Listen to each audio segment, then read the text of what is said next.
Warriors and Lakers even on a piece. Big challenges for both teams. Spin move, D'Angelo Russell. Unstoppable here. Johnson again. Got it. What a start. James hits a three. Anthony Davis has been an absolute monster here in Game 3. James drives off the glass. It's good. He's playing like a Pope Bear right now. LA Lakers come back and have a dominant performance led by Anthony Davis and LeBron James. So that was Game 3, and talk about a pendulum swing, as I am joined by a pair of senior writers, Ramona Shelburne and Mark Spears. Warriors, they win Game 2 in a blowout. The Lakers, they come back and win Game 3 in a blowout. Ramona, help me make sense of this. What is your biggest takeaway when you look at Game 3? Because it just seems like that shift, I'm having trouble making sense of it. It was one of the strangest games that I think any of us have seen. I mean, LeBron James did not shoot the ball. Right. Until there was 8 minutes left in the second quarter. Wild. Not even a shot. And normally, if anybody else, you would say, okay, like he's not being aggressive, what's going on in this game? But LeBron is so good at reading the game. And in this game, they had to get Anthony Davis going. All we talked about after the loss in Game 2 was get Anthony Davis going. Why does he fluctuate? Well, you have to feed the big man. You have to make a point of it. And LeBron was just feeding him play after play after play, getting him going. D'Angelo Russell had 11 points. So LeBron focused on defense, focused on rebounding. He had 6 assists in there. And then right when I was texting Dave McMenamin saying, is he ever going to shoot?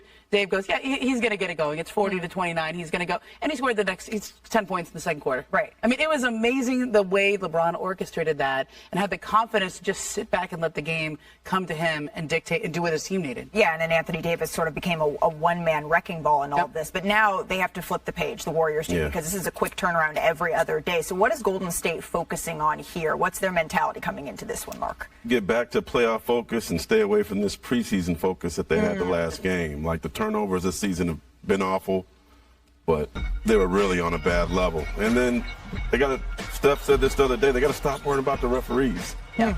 You know, which might be tough for Draymond to rein that in, but they're spending so much time worrying about the referees, worrying about the calls, 4 technicals. You can't get that in a playoff game. That's, you know, these games are going to be so nip and tuck. You can't afford to give them 4 free throws and the ball. So how do the Warriors respond from here? This is a team that has done their best against adversity, especially in the Steve Kerr era. Anytime they've lost by more than 20 in the Steve Kerr era, they've come back and won by 10. Yeah. Steph, Clay, Draymond, they've been there with their backs against the wall before.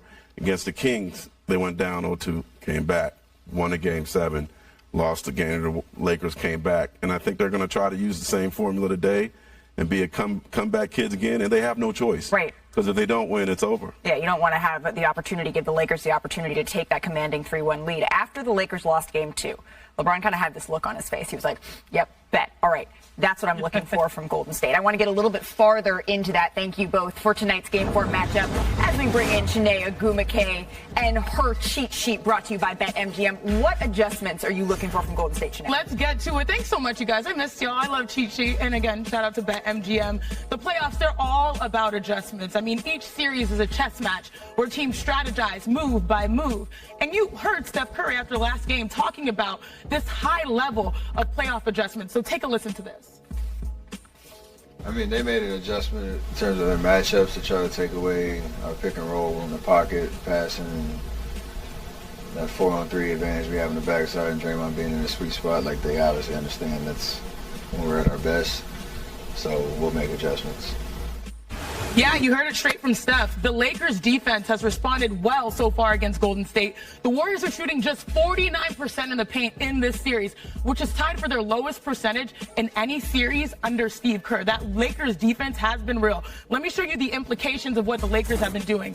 In Game 2, AD, his matchup is Draymond Green. He guarded him 33 times. And what happened in this blowout? All right, 2 very high IQ offensive players. It's hard to be effective if you're AD, a defensive captain, in that position. So here's the adjustment. We switched the matchups. Now Game 3, his primary matchup is not Draymond Green. He only guarded him 11 times compared to 33. It's Kevon Looney, it's JaMychal Green, and now he's able to rover and be a help defender. And watch all this space that he's able to cover.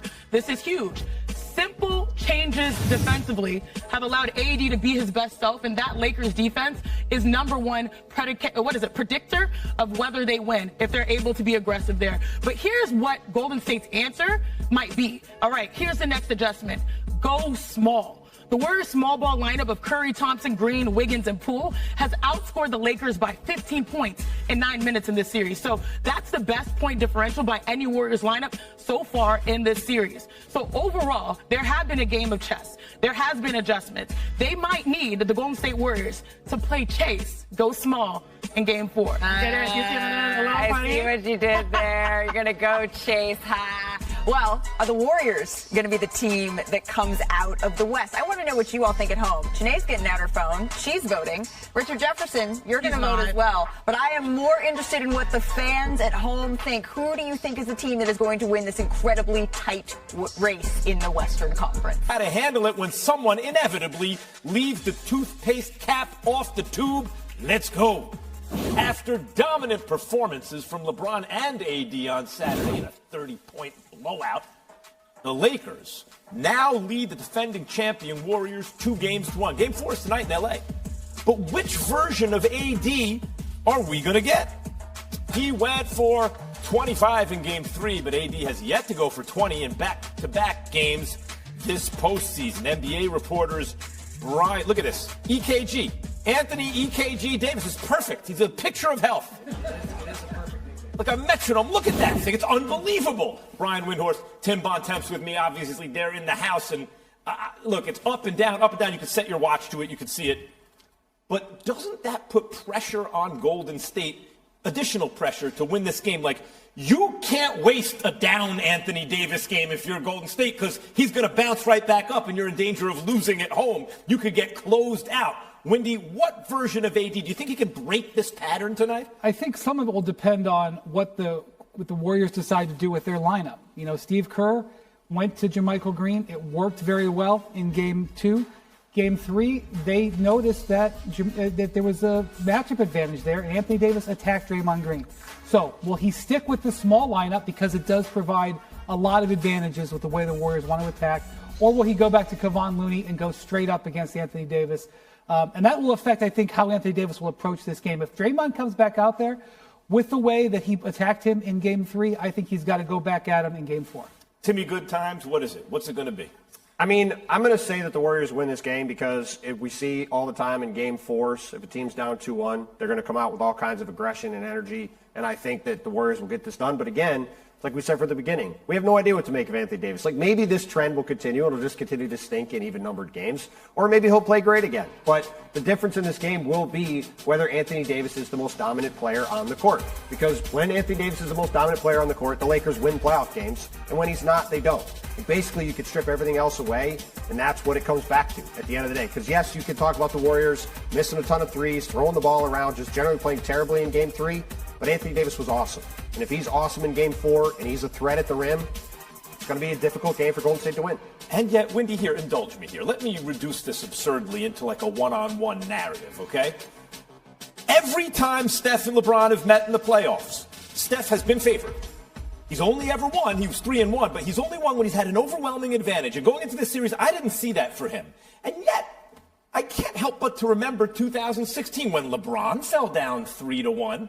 And came all the way back. Should the standard be any different from Steph? You see, the young kids now want to put Steph up there with LeBron. Oh, maybe he's greater than LeBron. Shouldn't he be held to the same standard? Well, I do think it would be delicious to watch this go 3-1 and see if the Warriors can make a comeback, because that would be fascinating, especially if they started with Game 5 win. It'd be like, oh, wait a minute, is this going to happen? My feel on this series is that whoever wins tonight's game is going to win the series. And I don't feel that way about the Knicks series tonight. I don't have a great feel for that series yet. Watching this series, I feel like getting 2 games up if you're the Lakers, as well as they play defense, the way LeBron and AD can control games and they play well, I think it's going to be hard to beat them 3 in a row. So I think the Lakers pour it all out tonight. I do think it was an advantage that they didn't have to go all the way to the buzzer in Game 3. LeBron and AD were able to take a couple of minutes off. I do think that makes a difference. The way that they had to pour out energy in Game 1, they didn't have to in Game 2 because it was a blowout, and they didn't have to in Game 3 because they got the lead. So I think AD and LeBron go to the floor tonight to try to get up 3-1 because they know that's how you get the chokehold. And if the Warriors pull this out with the Lakers at home, I think that gives them the momentum. They take home court back. And I think if this gets to 7, it favors the little bit younger and more spry Warriors. So, okay, if that pans out, right, then the way Wendy's framed it, this is a must-win game for both teams. But I don't see it that way for the Lakers, Tim. I see it as a must-win game for the Warriors. The Warriors lose game 4. I think they're going to lose the series. I don't know about the Lakers. Is this must-win for both teams? I think it is. I'm with Brian. I think whoever wins this game wins the series, and I think we can go back to the last round in that Game 4 in L.A. between the Grizzlies and the Lakers. When the Grizzlies were up 9,